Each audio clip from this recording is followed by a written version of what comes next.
Shall we wait till 7 on the dot?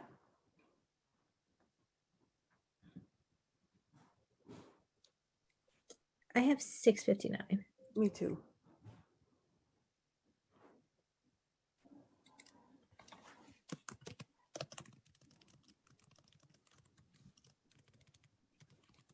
Okay, it's 7 o'clock. All right, so why don't we get started, everybody? So welcome everybody to this keynote event on police brutality and structural racism. I'd like to start by saying that this violence affects us all, but particularly young Black and brown men. And as we reflect on that, I'd like us to start by thinking about the fact that there are 600 people in attendance here tonight, representing over 100 schools of social work.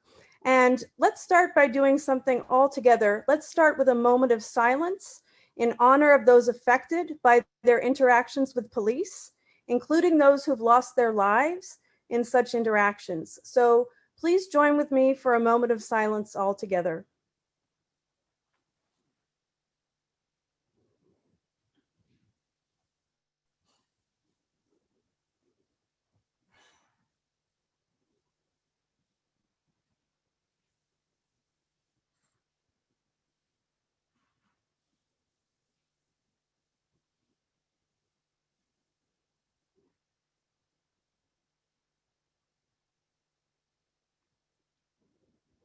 Thank you for taking that moment for reflection. So let's move from reflection to action as we unpack the issues of police brutality and structural racism as it relates to social work practitioners. So tonight's keynote event is part of a national social work teach-in taking place over the course of this entire last week of October. And I want to let you know that a teach-in is an informal lecture and or discussion or series of lectures on a subject of public interest. And our teach-in is going to include both tonight's keynote event and a number of different lectures in schools of social work across the country, and maybe including one of your schools of social work. My name is Elspeth Slater, and I'm a social work professor from Salem State University in Salem, Massachusetts. I'm a co-founder of the Grassroots group known as Social Work Education Acts, along with professors and social workers from Fordham University. That's Lori Goldkind. Say hello, Lori. The University of Buffalo, Pat Shelley. Say hello. The University of Southern California, Jennifer Ann Parga, and some others as well who are probably here tonight. We're a grassroots group of social work educators from all around the country. We came together this past June in response to a call from Dr. Desmond Upton Patton for social work educators to respond collectively to police brutality and structural racism after the murder of George Floyd. We soon formed 2 subcommittees and realized that we wanted to find a tangible way to respond and act quickly. We decided that we wanted to respond to these issues in a way that included all of the schools of social work around the country. So embracing Dr. Angela Davis's notion that in a racist society, it is not enough to be non-racist, we must be anti-racist, our group thought that a teach-in seemed just right. So our goals in organizing the teach-in were actually threefold. First, we wanted to get social work students talking about police brutality and structural racism as it relates to their practice experiences. And second, we also wanted to focus on social work professors. And specifically, we wanted to help social work professors to do better when it comes to talking about structural racism or racism at all, for that matter, with their students in their classrooms. And that was especially important for white professors to do. And third, we wanted to lift up the voices of the experts in our own social work community who study these topics and to highlight their current research. And that's what we're doing here tonight. So since organizing the teach-in, we've heard from over 60 schools of social work whose professors will be devoting a class session this week to talking about police brutality and racism. We've held several teaching preparation sessions and have prepared numerous materials to support professors in this work, including a difficult conversations guide, which you can find by searching for our Twitter hashtag SWEduActs if you're interested in looking at it. Okay, so now I'd like to say a few words to the students that I know are out there. I have a few things that I'd like you to wrestle with. I always tell my students they need to wrestle with the hard stuff. It's okay if you don't get it right, but you've got to wrestle with it. So as you engage with this event tonight, I want you to think on a couple of different questions, all right? So first of all, I want you to think on the question of whether police brutality is a question of a few bad apples in the police precinct or a question of the manifestation of structural racism. That's an important question to sit with. I also want you to wrestle with why some communities are harder hit than others by police brutality. For example, why is it that transgender people of color are 7 times more likely to experience physical violence from police compared to cisgender people? And why is it that up to 50% of people killed by police during a 2-year period were from the disability community, for example? So tonight's presentation will shine the lens of intersectionality on understanding police violence and structural racism as we begin to unpack these topics together. And these are just a few questions to get us started. Our panelists will help us do more with that. All right, so speaking of our panelists, I'd like to introduce our 3 experts for the evening. We're so honored to have them here with us, and we thank them for being here. I'll start by introducing Mr. Mel Wilson. He's currently the Senior Policy Advisor for Social Justice and Human Rights for the National Association of Social Workers, known as NASW. For 14 years prior to that, he served as the manager of NASW's Office of Social Justice and Human Rights.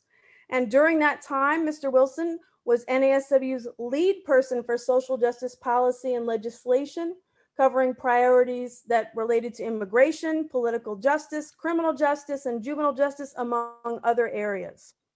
Now, second, we have Dr. Sharon Moore, who is a full professor of social work at the Raymond A. Kent School of Social Work at the University of Louisville in Kentucky.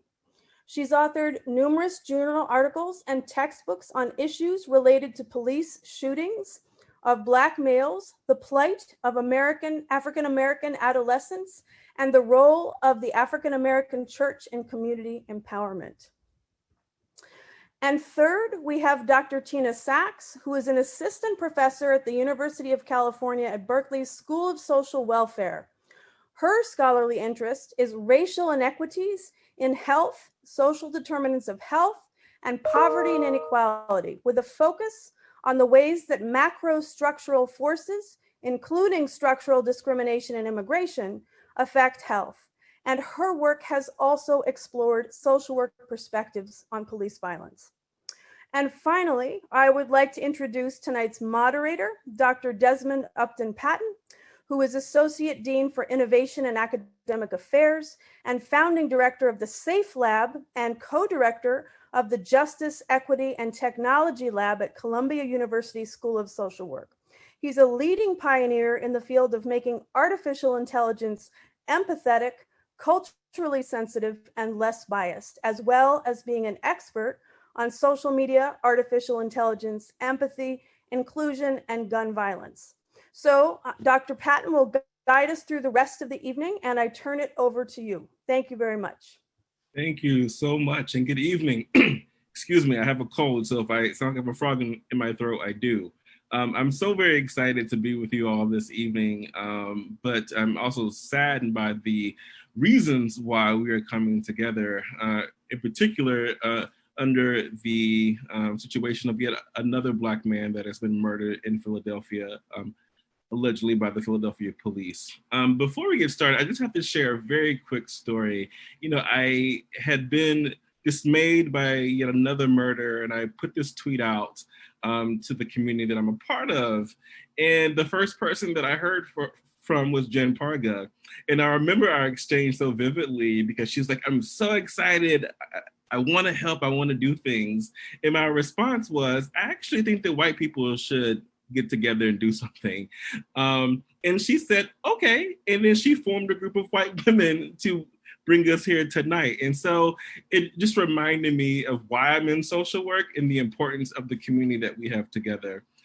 So in order to orient us, we would like to view Kimberlé Crenshaw's amazing TED Talk titled The Urgency of Intersectionality. So we're going to view that. It's about 19 minutes, and then we'll come back together for our discussion with our illustrious panelists. Great. Trish, if you could run the video for us now, that would be awesome.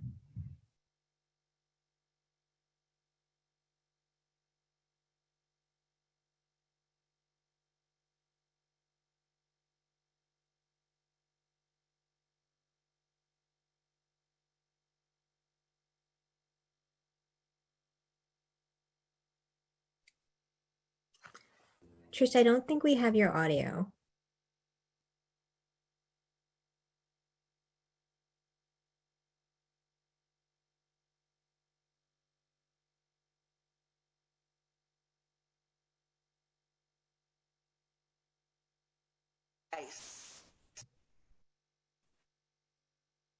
Freddie Gray.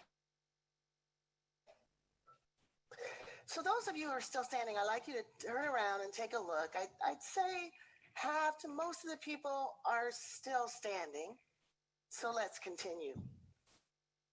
Michelle Cusseau.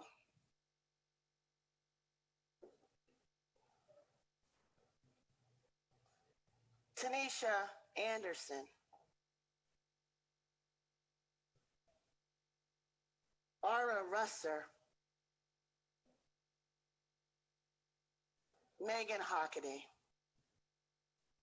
So if we look around again, there are about 4 people still standing.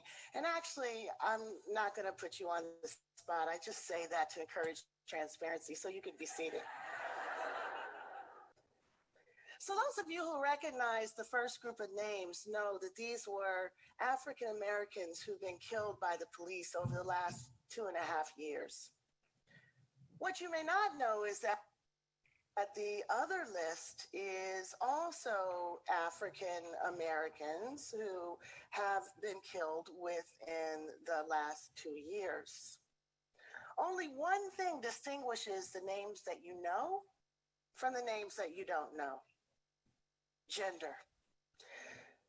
So let me first let you know that there's nothing at all distinct about this audience that explains the pattern of recognition that we've just seen. I've done this exercise dozens of times around the country. I've done it to women's rights organizations. I've done it with civil rights groups. I've done it with professors. I've done it with students. I've done it with psychologists. I've done it with sociologists. I've done it even with progressive members of Congress. And everywhere, the awareness of the level of police violence that Black women experience is exceedingly low. Now, it is surprising, isn't it, that this would be the case?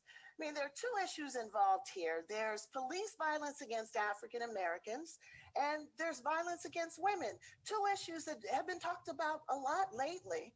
But when we think about who is implicated by these problems, when we think about who's victimized by these problems, the names of these Black women never come to mind. Now, communications experts tell us that when facts do not fit with the available frames, people have a difficult time incorporating new facts into their way of thinking about a problem. These women's names have slipped through our consciousness because there are no frames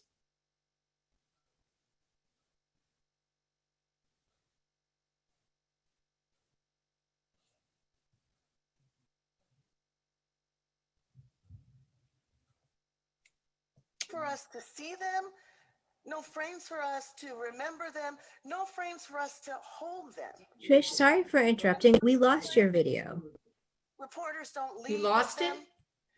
Policymakers don't think about them, and politicians aren't encouraged or demanded that they speak to them. Now, you might ask, well, why does a frame matter? I mean, after all, an issue that affects Black people and an issue that affects women, wouldn't that necessarily include Black people who are women and women who are Black people? Well, the simple answer is that this is a trickle-down approach to social justice, and many times it just doesn't work. Without frames that allow us to see how social problems impact all the members of a targeted group, many will fall through the cracks of our movements, left to suffer in virtual isolation. But it doesn't have to be this way. Many years ago, I began to use the term intersectionality to deal with the fact that many of our social justice problems like racism and sexism are often overlapping, creating multiple levels of social injustice. Now, the experience that gave rise to intersectionality was my chance encounter with a woman named Emma DeGraffenreid. Emma DeGraffenreid was an African-American woman, a working wife, and a mother. I actually read about Emma's story from the pages of a legal opinion written by a judge who had dismissed Emma's claim of race and gender discrimination against a local car manufacturing plant. Emma, like so many African-American women, sought better employment for her family and for others. She wanted to create a better life for her children and for her family. But she applied for a job and she was not hired. And she believed that she was not hired because she was a Black woman. Now, the judge in question dismissed Emma's suit. And the argument for dismissing the suit was that the employer did hire African Americans and the employer hired women. The real problem, though, that the judge was not willing to acknowledge was what Emma was actually trying to say, that the African Americans that were hired, usually for industrial jobs, maintenance jobs, were all men. And the women that were hired, usually for secretarial or front office work, were all white.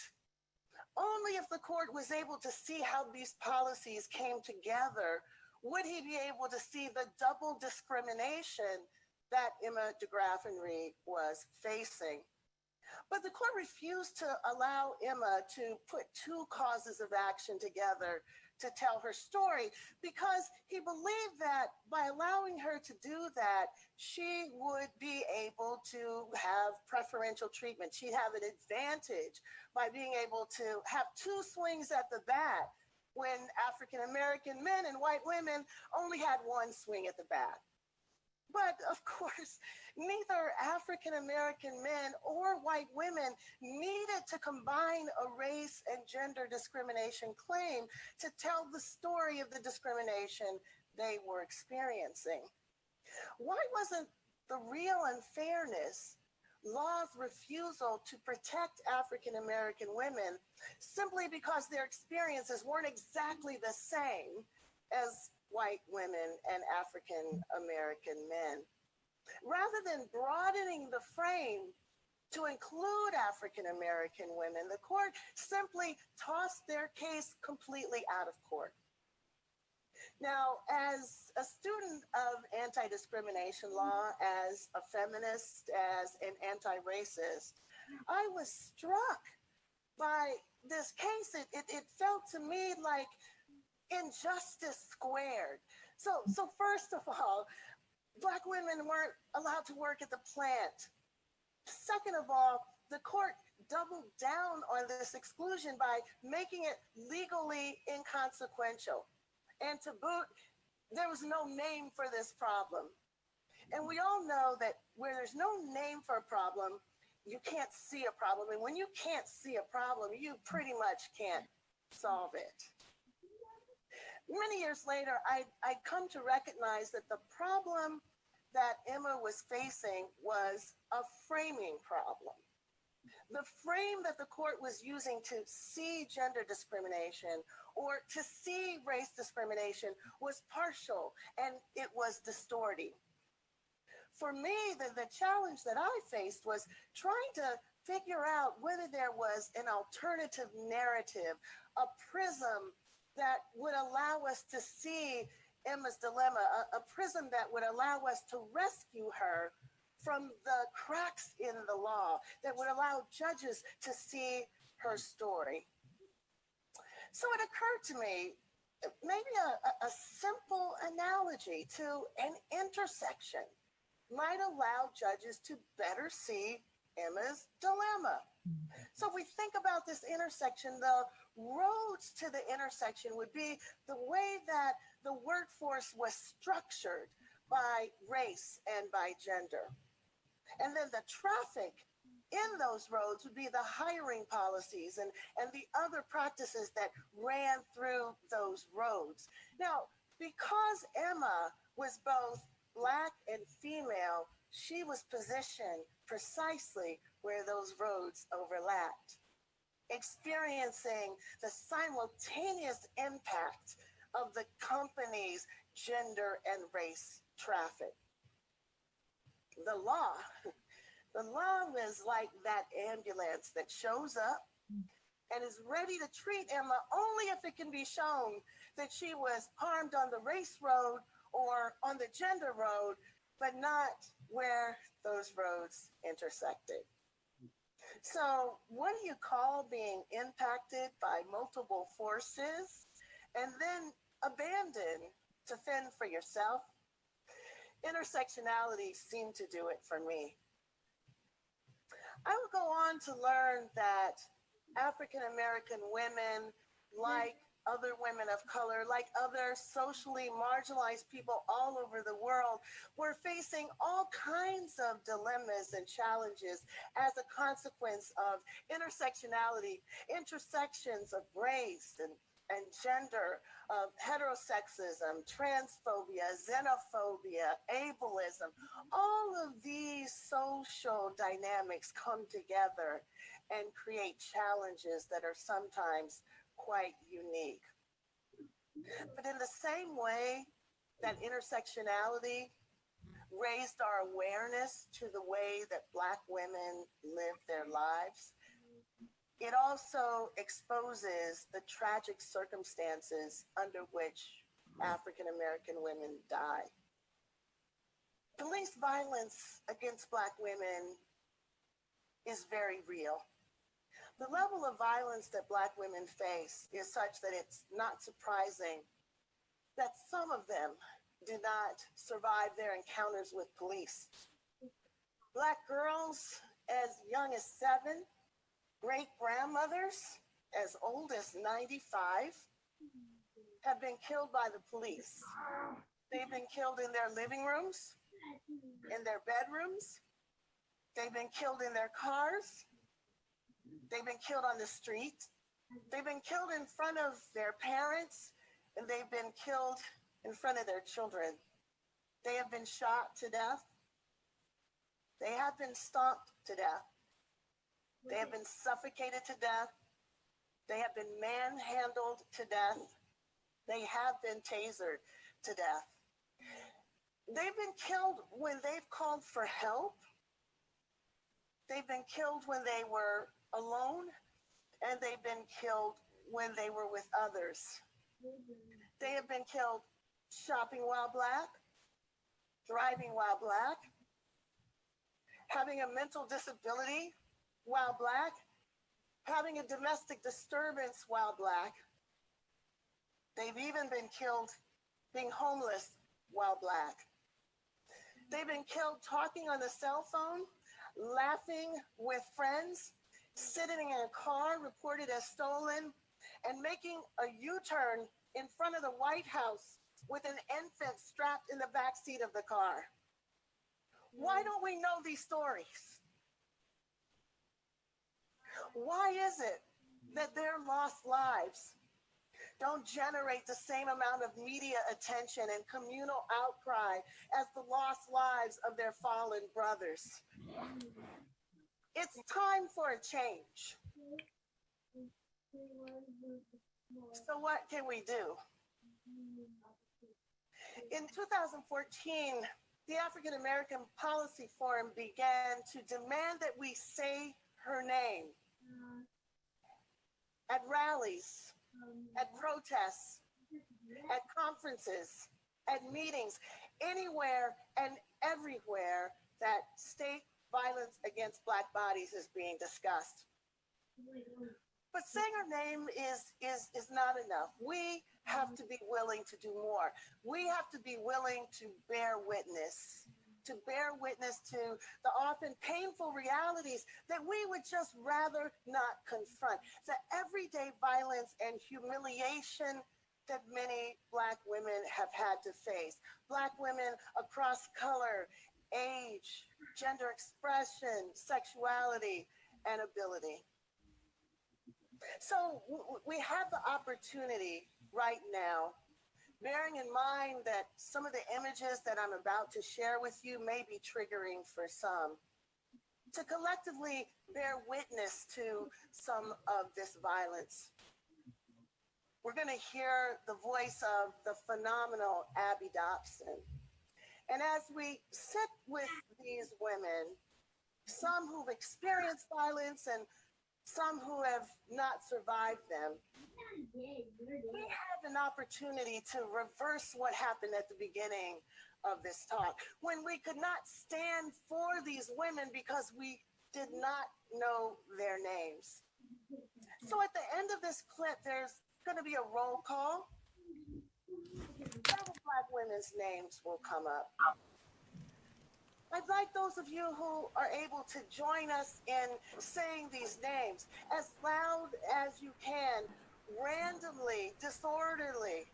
Let's create a cacophony of sound to represent our intention, to hold these women up, to sit with them, to bear witness to them, to bring them into the light.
As I said at the beginning, if we can't see a problem, we can't fix a problem. Together, we've come together to bear witness to these women's lost lives.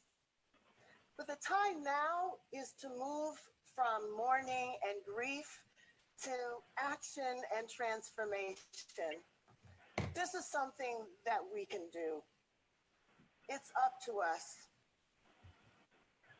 Thank you for joining us. Thank you.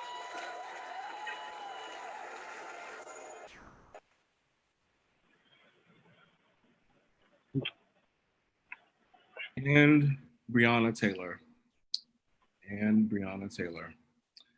That TED Talk was quite powerful, and it reminded me of another concept that Professor Crenshaw has coined, which is the single axis issue. That is the focus on one aspect of our identity, excluding the fullness of who we are, and how that affects the ways in which we problematize and look at the definitions of problems. And so as a social worker, I think about how that problem definition is important to how we conceptualize our strategies with advocacy, with treatment, so forth and so on. And so my initial question to the panelists is around their reactions and thoughts to Crenshaw's intersectionality and police violence talk through their own social work lens. And I would love to start with Professor Moore.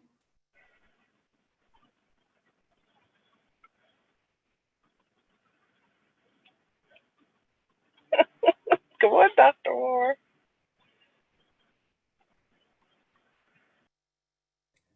Sharon, we can't hear you. Can you unmute?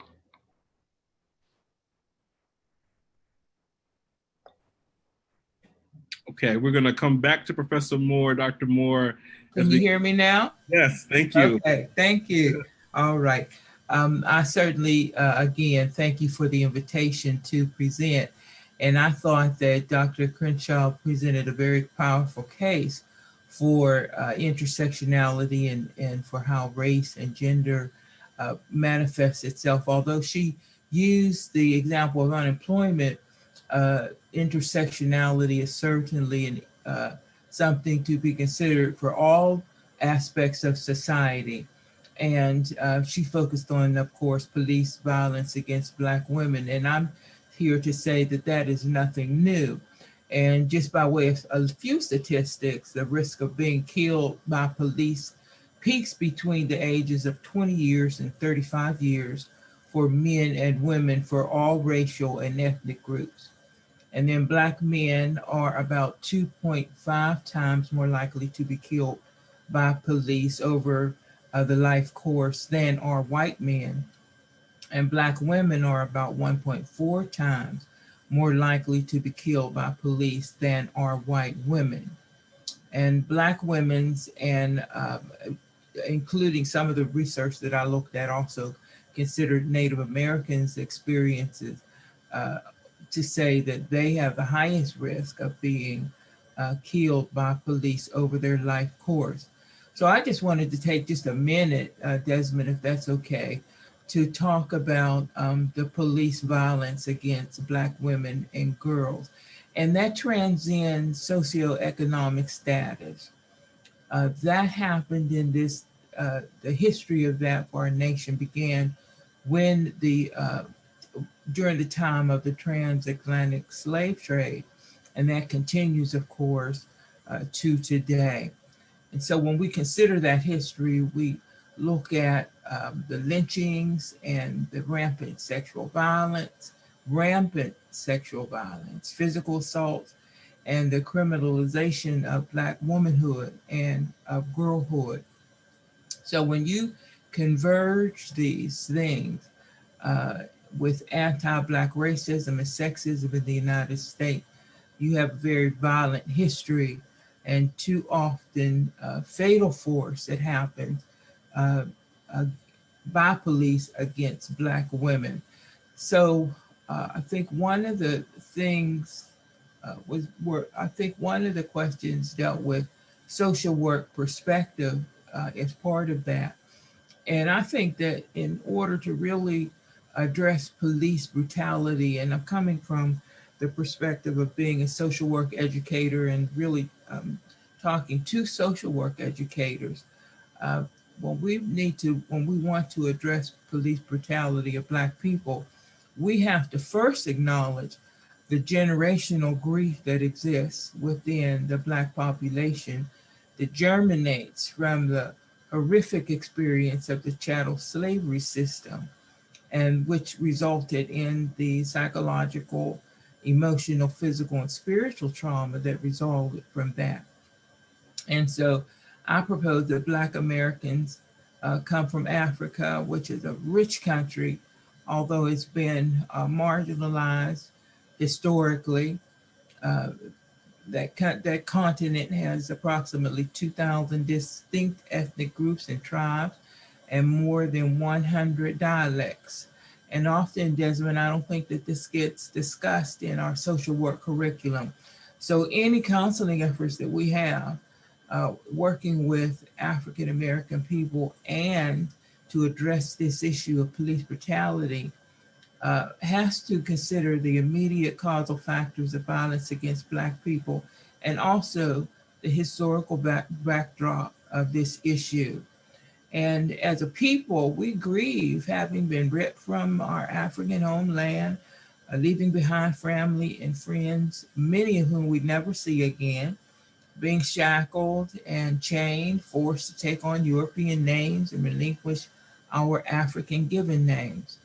And then when you consider that for economic purposes, we were brought to the United States and other parts of the world, the Caribbean and other parts, and forced to work sun up to sundown in harsh conditions without remuneration.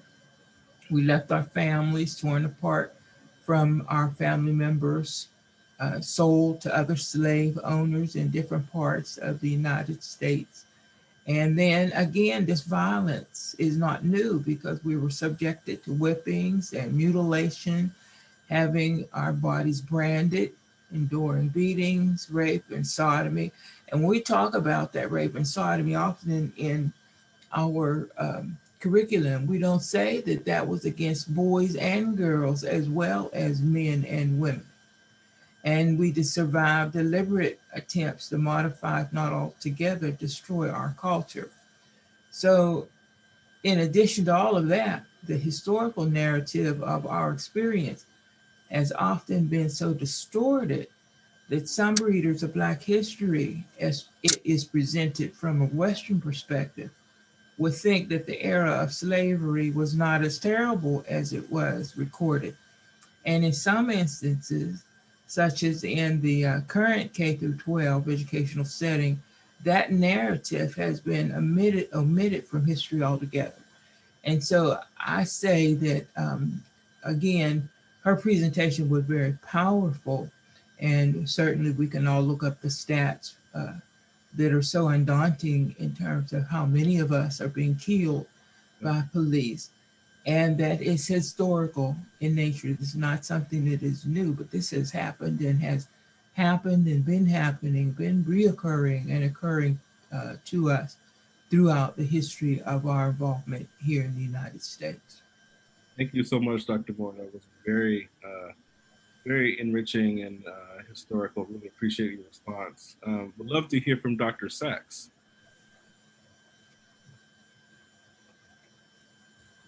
Thank you so much for the opportunity to be here, and I'm really humbled to be here among all of my amazing colleagues here. And in terms of my reaction to Dr. Crenshaw's work, I think it really, one of the major points that she really brought forward, I think, is that to really engage, and what we're doing here is trying to move from thinking to action. In order to do that, we have to have a way of seeing or a way of knowing. And so what she is calling for there is to understand that these interlocking forms of oppression and how they manifest in day-to-day life. And it's certainly, as Dr. Moore so eloquently spoke about, we really don't have a way of seeing our past in the United States. We really find the past to be a very difficult subject, right? And so we tend not to want to engage with with essentially the white supremacist, white settler colonialist project that we emerged from in this country, that is the foundation of this country, and that we are now essentially living under a system of racial capitalism. And so all of these things point to what we tend to see in the United States in terms of the intersections of people who are both brutalized and also murdered by the police. The police, I really consider, and I'm obviously not alone in this, that police violence is state violence. And so since we are a country that is essentially in many ways, or if not totally, has emerged from a system of state violence, essentially the system of chattel slavery and the system of native erasure, essentially, of the murder of indigenous peoples in this country, the taking of the lands. All of these things have sort of grown where they provided fertile soil to that could explain how we have arrived here in the present day. And so I think what Professor Crenshaw's words do is sort of help us understand that in order to do something, we have to see something. And that's what that framework really allows us to do. So hopefully we can move from first seeing and naming, acknowledging these challenges, and then moving into doing something about them. Excellent points, Dr. Sacks. Thank you so much. Mr. Wilson, your thoughts. I guess I take a very much a here and now approach. A little bit of background. I do a lot of work with coalitions. One of the big coalitions I work with is the Justice Roundtable. It's a national coalition. And the whole issue of intersectionality is the driving force. And it's defined in a lot of different ways. It is the intersection. For instance, the whole issue of police violence has to do with police encounters and the intersection of police being and laws that over-criminalize is a very important intersection with police violence. For example, the issues of fines and fees, warrants. Someone has been picked up on a minor traffic violation, has to go to court. He may not make a court date. He has a warrant. He's exposed then to an encounter. If he's a black male or a brown male, he's exposed to an encounter with the policeman. And he has much more of a chance to get into or be involved with a very direct, violent encounter with that police officer. The other intersections go also with areas such as drug policy. We know that there's a major, significant intersection between drug policy and police encounters. I'm on co-chair of the drug policy workforce, working group. And one of the things that we do look at is how do you deal with issues like marijuana, decriminalization of marijuana. Those areas, again, the objective being that you do reduce the encounter and you recognize that this is a major intersection that leads to black and brown men being, and women. I should not just say black and brown men because that presentation really focused an awful lot on women and it's very true. But it leads to those kinds of encounters that create the devastating lethal force that police use. So when we talk about intersectionality, we look at that whole 9 yards, from A to Z, housing, economic justice, very important area around intersectionality. Low income African Americans and Hispanics have a higher chance to be in direct involvement with police. And if you deal with the issue of economics, invariably you're going to deal with reducing police violence. Other areas people don't look at.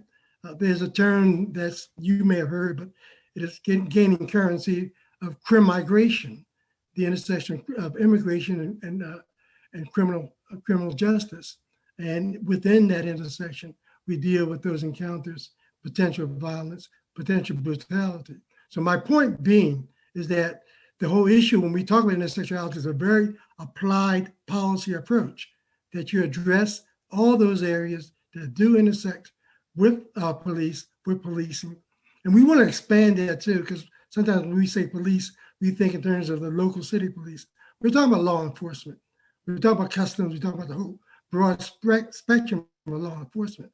And so with the coalitions that I work with and with some of the things that we've written at NASW, we try to focus very much on those intersections and treat them as really major critical areas that need to be addressed from a policy standpoint, an advocacy standpoint, and also from a mobilization standpoint. I did leave out, for instance, voting rights and voter participation. I mean, we're approaching an election that is monumental. And when we want to deal with issues around reducing police violence, then we have to deal with legislation and having control over those houses of legislation, and the White House is really, really critical to alleviating these situations. So again, issues of intersectionality has a very here and now applied meaning to it, and we try to work in that direction. Thank you so much, Mr. Wilson. These thoughts are really important as we continue our conversation. One of the things that's happening now is that there's a national conversation amongst social workers about what's our role in working with the police.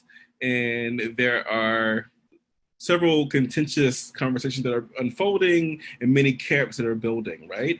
There's a conversation around defunding the police and that we should extricate ourselves from any relationships with the police.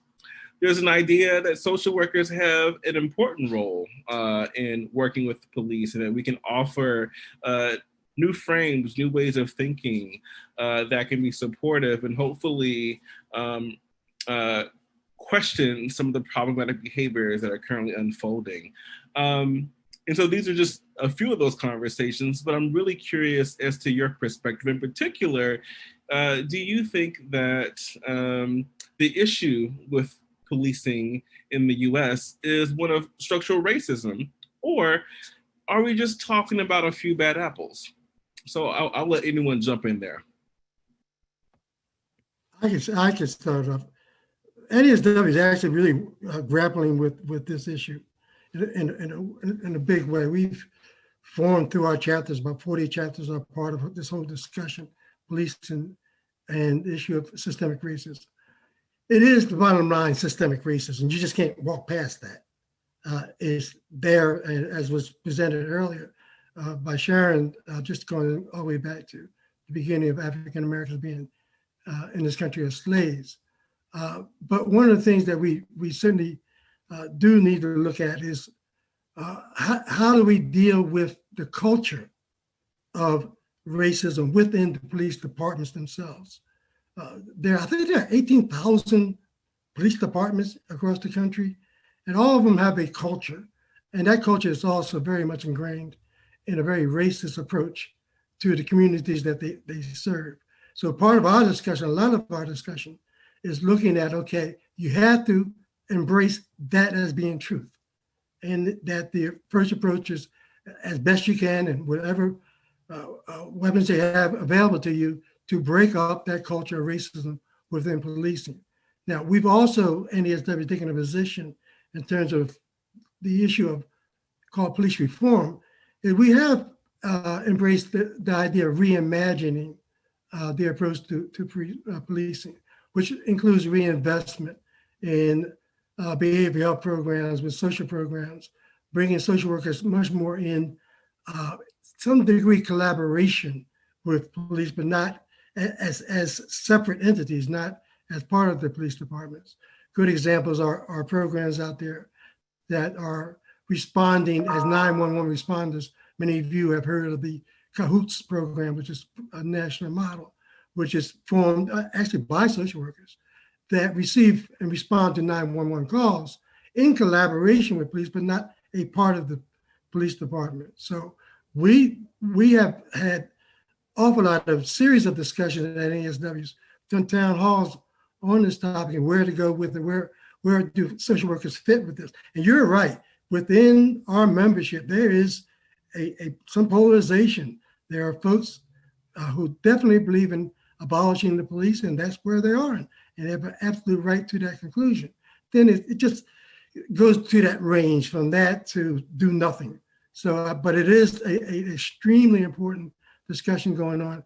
It hasn't stopped. We'll be coming out with what we call a social justice brief within the next couple of days that deals with, the title is Reimagining Policing, and presents models out there that take approaches that help to mitigate encounters that create violence, but are creative, innovative, and moves away from even reinvestment in there, moves away from direct police in charge of all kinds of interventions that they should not be in charge of.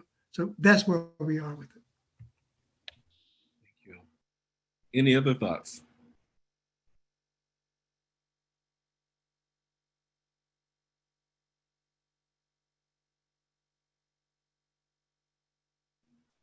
Unmuted. Okay, I do, Dr. Patton. In my research, I found that Black males in the United States are accorded the image of being dangerous and criminals and menacing and threatening, and actually warrant all of those adjectives more or less have contributed to warranting their killings. And so as social work educators, I think we also have to teach our students about the history of policing in America, so that they can see how it is, in essence, structural racism. I believe that police brutality is structural racism. And that, that history has been linked to the institution of slave patrols and night watchers during the era of slavery. And so those patrollers were usually white men who were authorized to control the movement and behaviors of slaves to prevent escapes and uprising. And those slave patrollers were sanctioned to maintain the system of slavery and the established order. And that concept was so popular that it was argued in around 1837 that 100 members of a slave patrol in Charleston, South Carolina, was the largest police force in the United States. And although these practices were known to be widespread in southern states, they also existed in northern states as well. And so in some cases, these practices were sanctioned by state laws, such as those enacted earlier in Virginia in the early 1700s that allowed for whipping and mutilation by slaveholders as punishment for crimes committed by slaves.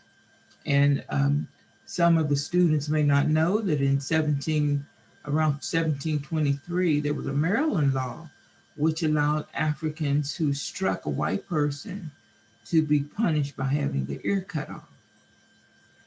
And so the patrollers would operate with virtually no accountability and adopted brutal tactics such as castrating men, maiming and lynching people to accomplish their goals.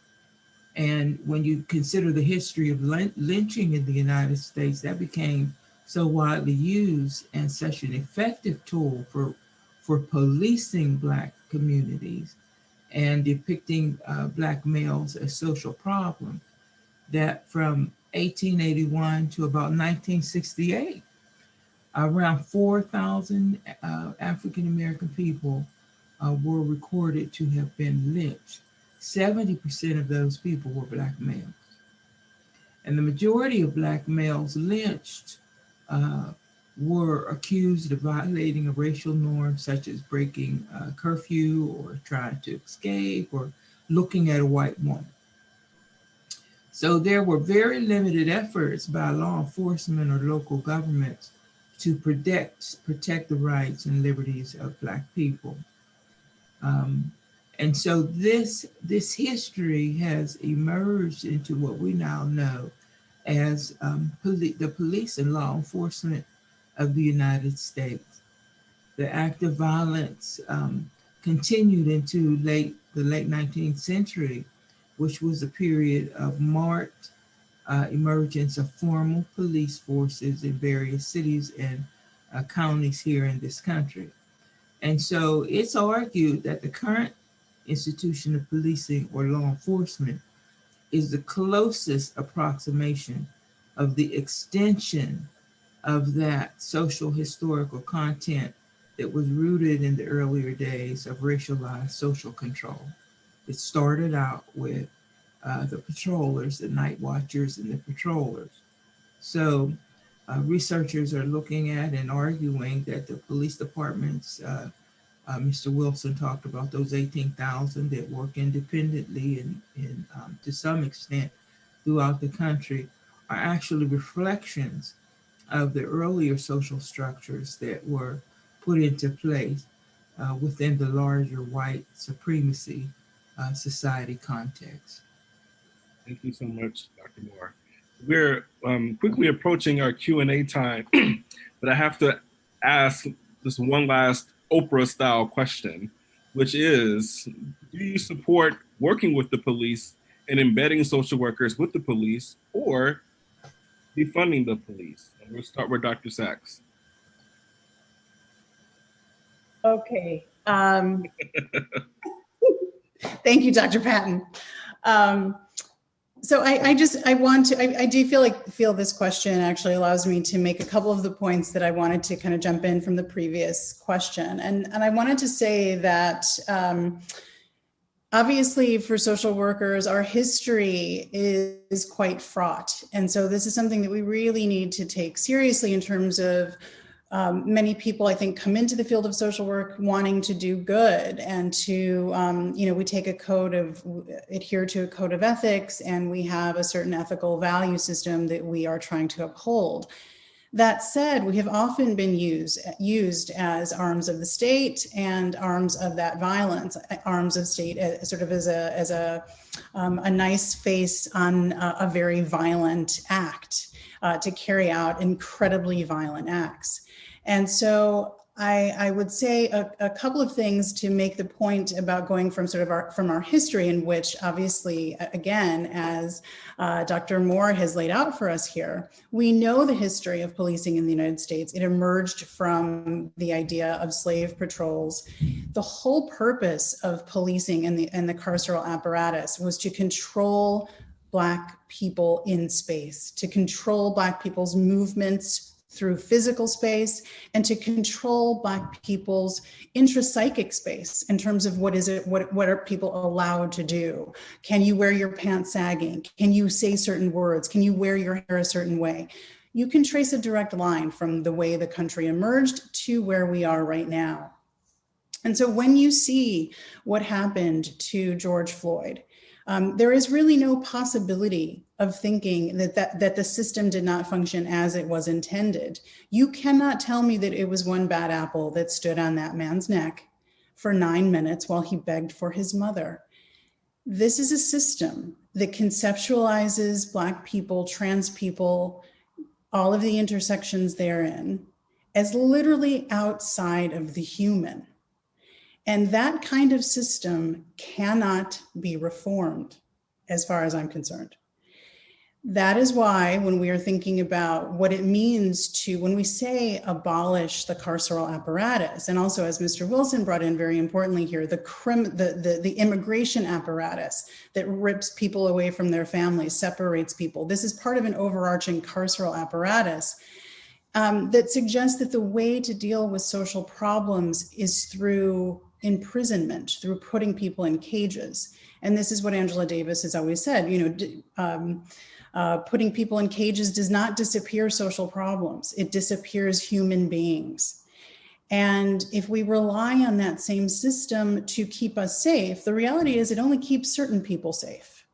Other people are made more at risk by this system and by this apparatus. And so as I think about what it means as a social worker to engage here, for me, I feel very strongly, and again, there are a range of opinions and I respect those, but to suggest somehow that these systems can be tinkered with on the margin, it, to me, is really akin to saying, well, if we would have just made slave owners nicer to slaves, we could have reformed it.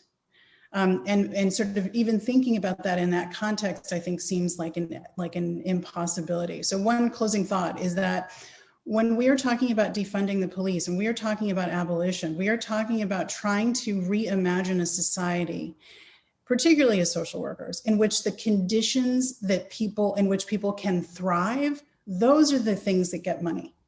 Better schools, better parks, better education, better, cleaner air, for goodness sake. Those are the kinds of things, the conditions through which human beings thrive, putting our money there, our energy there, as opposed to continuing to build up a carceral apparatus that literally functions as intended, which we see the results of that in Philly, in Louisville, all over this country. So I think for social workers, there is a cautionary tale here that we need to tread carefully and to think about the implications of trying to reform a system that truly functions as it was always intended. Thank you so much. Dr. Moore, that question to you, do we partner or do we defund? I think we partner. There's something within the police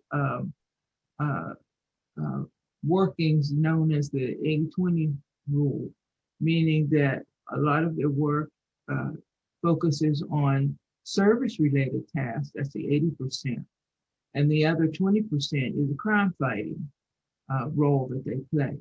So I think who better to be able to work with the police on those service-related tasks than social workers who have been trained to handle mental health issues, domestic violence issues, trauma-related issues. We're taught and we teach our students how to be effective in those social problem areas. And so I think that we work in conjunction with the police. When I look at some of the pushback that we might get as a result of that, there is the whole issue of, well, where do you get the money from to secure and maintain that structure working with the police?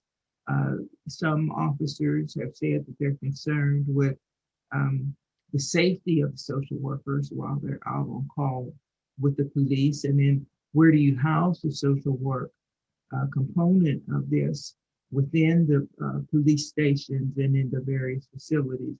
But I think social workers are in a prime position to help with the service-related issues that come up in society.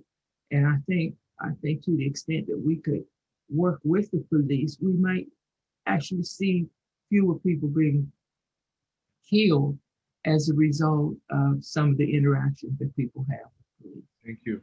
Mr. Wilson, we will conclude with you. Yeah, I actually agree with Dr. Moore and sort of reiterate something I said earlier in terms of the whole idea of reimagining policemen. That goes to looking at systems like the 911 systems where there are encounters and deciding who are the first responders. And those are collaborative models. It's a collaboration often with social workers and police about deciding or putting in structures that say in given situations, it is the social worker or mental health provider, behavioral health provider that is the responder, that reduces the encounters with police. Police are not trained for those kinds of encounters. And those same encounters also often result in a very physical encounter. So in our reimagination model, it is reinvestment towards supporting those kinds of programs and really focusing again back on those 911 systems. There's movement going on out there that are beginning to modify those systems and looking at it in terms of who are the responders, and often they look towards social work for that role. Thank you all so very much for this really invigorating discussion. We couldn't have had a better group of folks to have this conversation. One of the things that we haven't been talking about is data, and what might data tell us, historical data, contemporary data, tell us about the role that social workers have had in policing, and might that paint a picture of a way forward or the need to defund. And so I'm also interested in kind of the empirical questions around the role of social work in this space that may help us to get towards some answers as well. So I'm going to turn it over to our organizers to facilitate the Q&A. I'll start by reading some of the questions. We have two that have come up from our audience. Thank you very much for posing those. So the first one is, how can groups, members of communities, start conversations with the police department when the president promotes racism and violence? I feel that minority police officers should be protected when deciding to speak up against their colleagues and departments.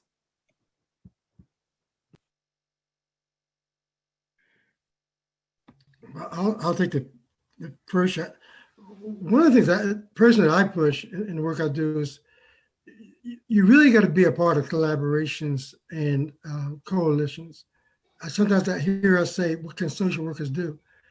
I say that this is a systems change, and it really takes a whole interdisciplinary approach to getting those kinds of protections that she's talking, I'm assuming what the question was, that the question is talking about. And the idea of having that dialogue with the police is a community dialogue. And so we have to be a part of the coalitions that are really advocating and then speak up from a social work perspective.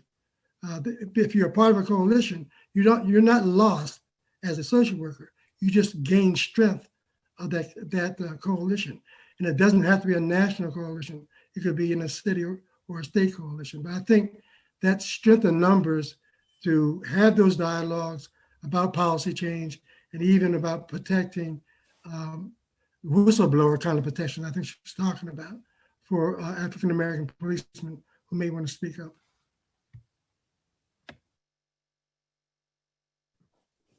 Anyone else care to respond?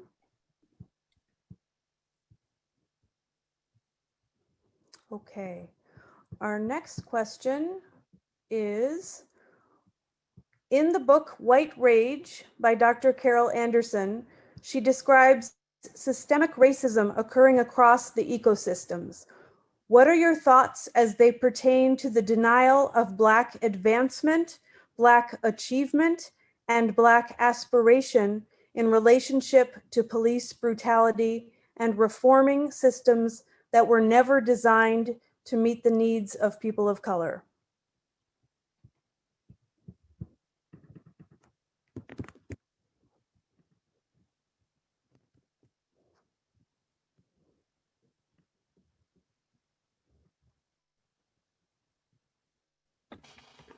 I'll try to again. I'm not totally sure. Could you repeat the question? Sure, I'm happy to. So in the book White Rage by Dr. Carol Anderson, she describes systemic racism occurring across the ecosystems. What are your thoughts as they pertain to the denial of Black advancement, Black achievement, and Black aspiration in relationship to police brutality and reforming systems that were never designed to meet the needs of people of color? Yeah, I almost interpret that again as a intersectionality question, because she's talking about ecosystems, she's talking about other kinds of systems beyond policing that are also racist. And I go back to the notion that dialogue has to happen in communities in a structured way, recognizing that police racism isn't independent of any other kind of systemic racism. I know the dialogues are happening, again, on a national level, just in that context. So you bring together disparate organizations and philosophies to collectively address the broad racism system that is inclusive of addressing systemic racism in the police department. Thank you. I agree with Mr. Wilson, Dr. Wilson as well. When you consider that we've had centuries of this structural inequality that was built into the very fabric of this country by design. So you have over 400 years of inequality. It's good that we're having these discussions, unfortunately brought on by the deaths of Black men and women, but at least we're starting. And I would caution people not to think that this change is going to occur in the next year or 2 years. But this is going to be an ongoing effort. And again, as Mr. Wilson has said, we're going to have change in policies. You will have a lot of pushback because people who are in power and have had that power for centuries are not going to so readily give up their privilege and the powers that they have. And so I think it's good that we are starting to discuss, and that's going to be, I think, an ongoing process. Thank you, Dr. Moore. The next question follows this. Dr. Sacks, I don't know if you wanted to respond or. Oh, okay, sorry. So the next question touches on this. Is there a role for social workers in policing the police regarding accountability issues?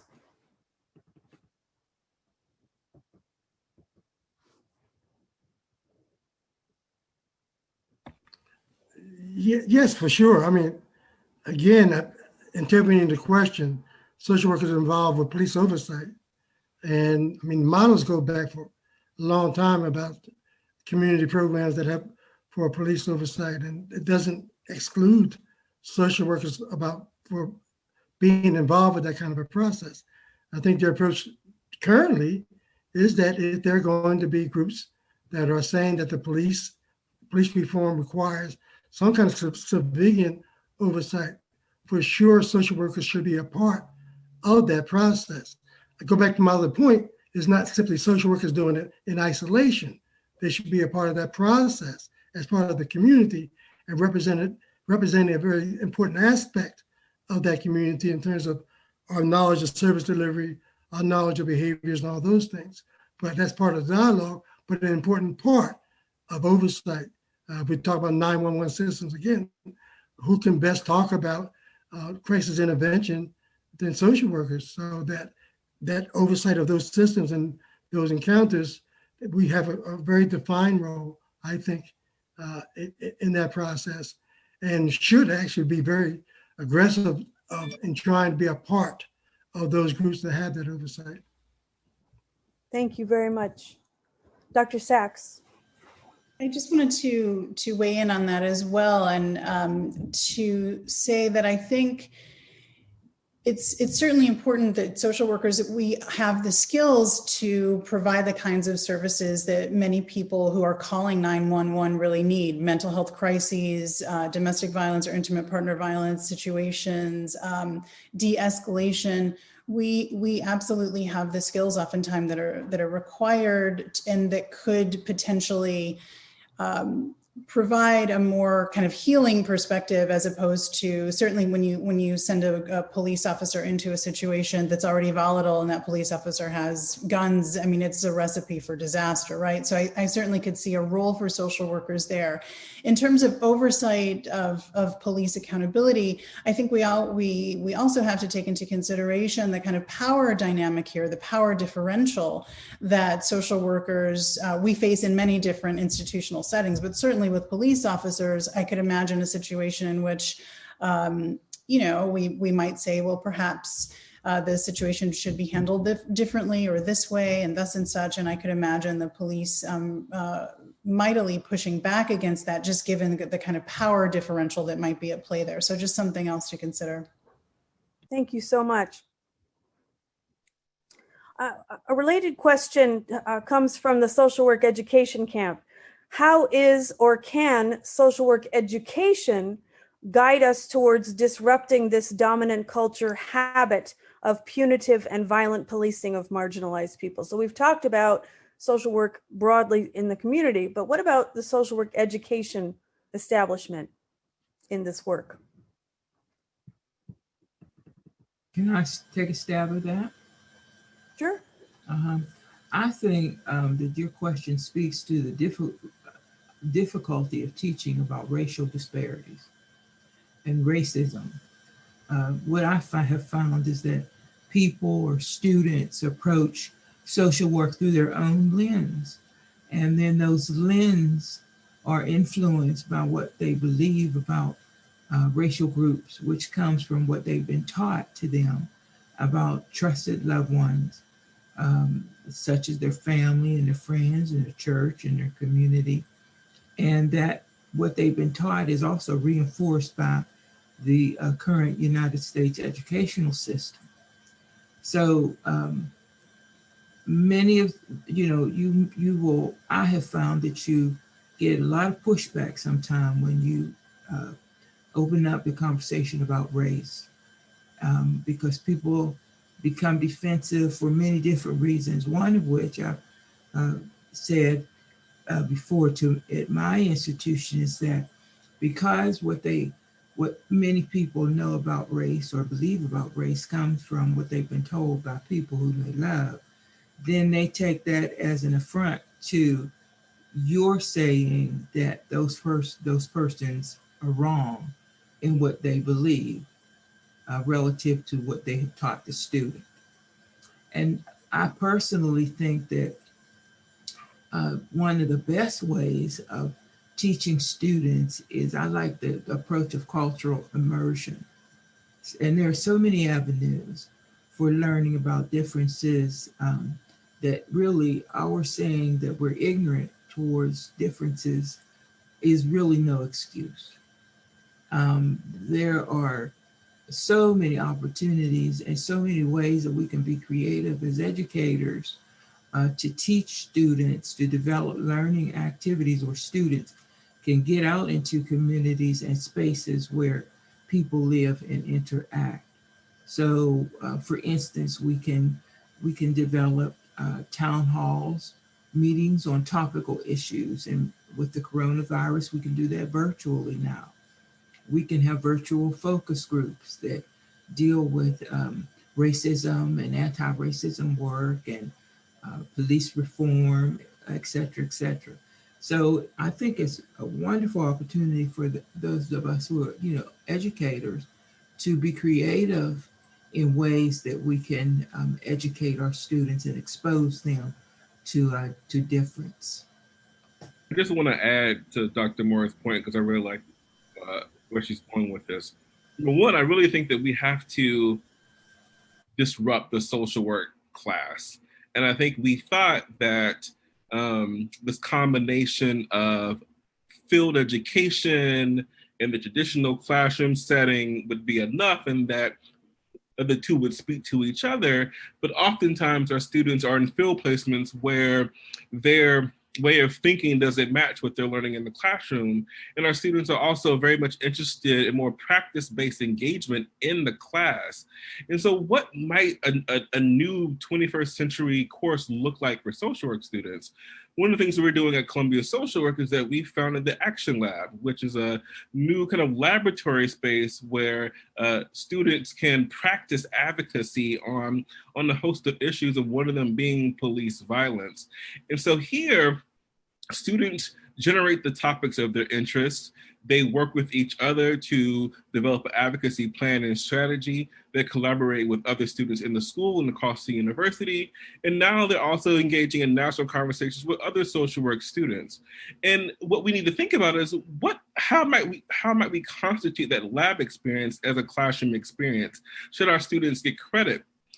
Course credit for their time in the lab, because they're learning a lot more than I can teach them in a more theoretically framed course. And so how might we move in a direction where courses are a bit more socially engaged and socially active in this space? Thank you so much, Dr. Patton. Okay, I'm going to move the question to a police focus for a moment. This question asks, does addressing police trauma make a difference with police brutality?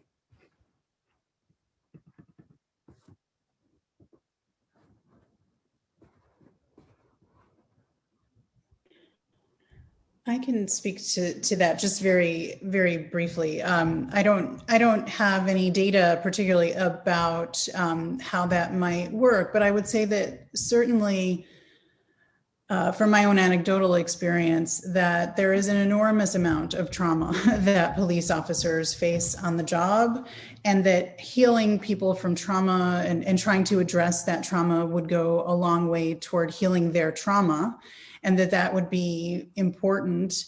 And I certainly say that any human being who is traumatized, I want them to be made whole to the extent possible and to be healed.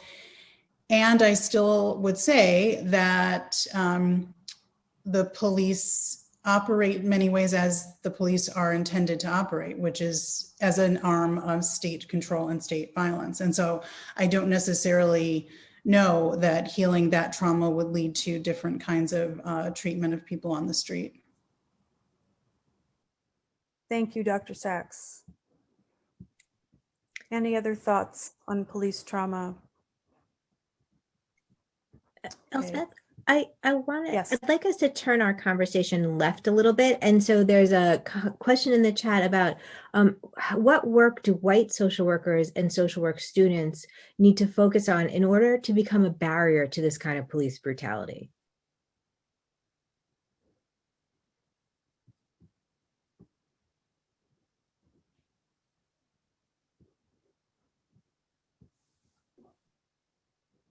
I would like to start by saying that white people as allies, because of the way that this country and really throughout the world has socialized people to be racist, that to first start, white people need to address their own racism. Mm-hmm. And that sometimes can be a lifelong undoing, because from birth, white people have been taught that they are superior, that other people are inferior, and that manifests itself throughout all segments of society. So the first thing would be for white people and students to get in touch with where they are in terms of what they believe and think about other people relative to their own position within the world of this society. And I think that would be a good place for our white students and our white faculty to start. Mm-hmm. I don't think that you can be effective as a faculty person or as a student in working in this area when you go into it with your own isms. Mm-hmm. And I don't know how, having been raised in the United States, you cannot go into society with having certain isms. And so I think that would be a good place to start. Wise words. Thank you.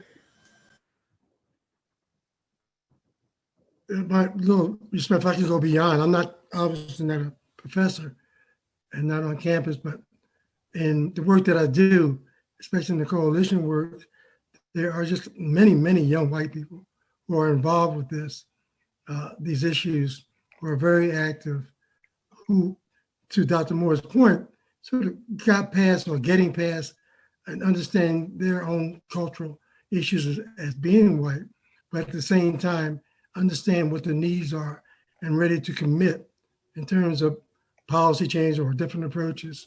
I just think involvement and being active and perhaps even beyond the college campus helps you to understand what a positive role that the students can play in bringing about change.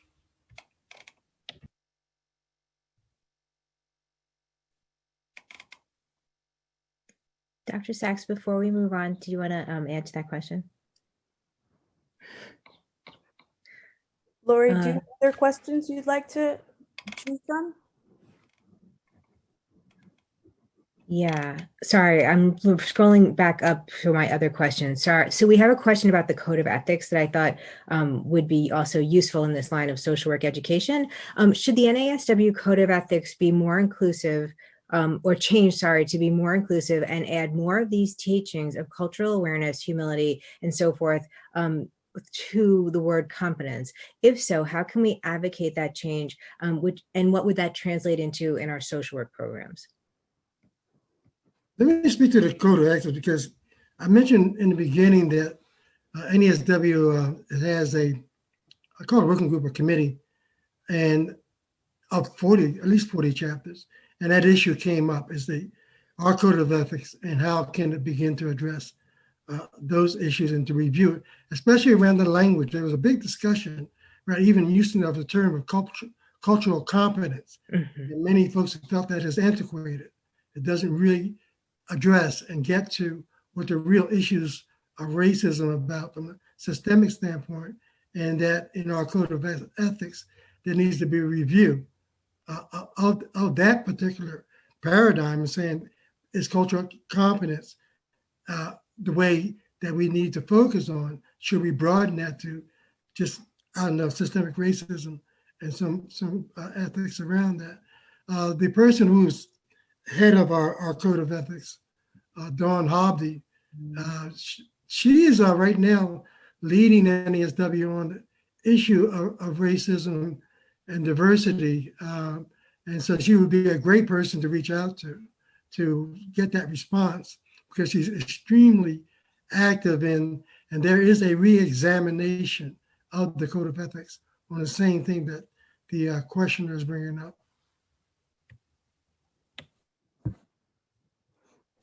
Mel, just as a quick follow-up, can I put your email in our question and answer so that someone could reach out to you for that contact to the ethics person? Of course. Great. So another question that we have is, how can social workers partner with a system that has continually exploited, brutalized, and murdered Black and Brown people?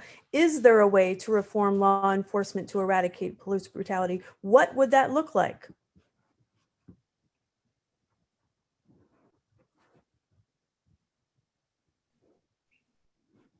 I can jump in here really quickly. I think that this is a design issue. In that, number one, most of us here weren't a part of the design of the policing system in the first place. Hence why we are experiencing the very responses to a set of designs that were meant to police Black people. And so that's why I think this question around defunding is really important, right? And that we get all in our feelings around what that means. But what if it meant that we're just engaging in speculative design of a new policing environment or a safety environment in which everyone gets to have a conversation and is included in a conversation around how our society can be so that Black people aren't being murdered? What might that look and feel like? And why won't we allow ourselves to be a part of that type of conversation? Why are we so hesitant to be in that space? And so for me, it's a design question. And I think that all schools of social work should really invest in some design shreds or hackathons or moments where we can all think through this together. Yeah, I just want to piggyback off of that. Thank you so much. I mean, I think this is the whole idea of imagining a new world. I mean, this is what abolitionists think about, is sort of, if we did away with these systems, how can we reimagine a world in which we do not need these systems? That we have a new way of engaging, a new way of being that in which everyone's needs are actually met. And I think the reason that we don't see that necessarily, again, has to do with power. And it goes back to something that Mr. Wilson raised in the very beginning: fees and fines. Cities run off of this, okay? This is a system of racial capitalism. We cannot separate it from that system. So I think a new world is possible, as Ruha Benjamin always says. Thank you. I think that we have 3 minutes left, and I think that's a good place to end the questions. Lori? I look forward to the Social Work Imaginations Hackathon for the future. I think we'll do that in the spring. Wait, what?